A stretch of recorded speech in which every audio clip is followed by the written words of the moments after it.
You ask Tiger to calculate. This deals with finding the midpoint between 2 points. The midpoint between the 2 points is 58.56. Let's solve it step by step. Plot the 2 points and calculate the midpoint using the formula. The coordinates of point 1 are x1 equals 96, y1 equals 12.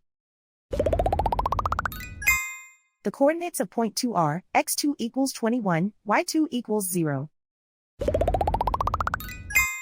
PM represents the midpoint of the 2 points.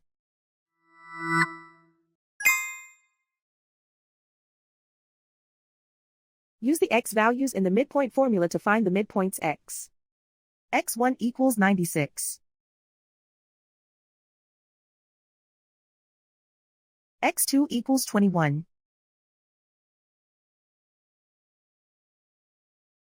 Simplify the arithmetic.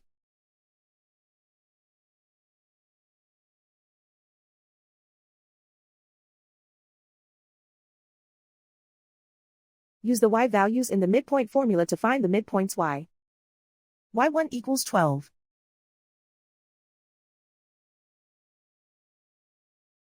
y2 equals 0.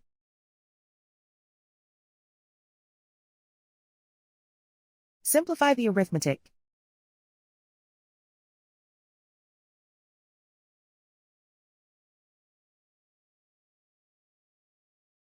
And so, the midpoint is 58.56.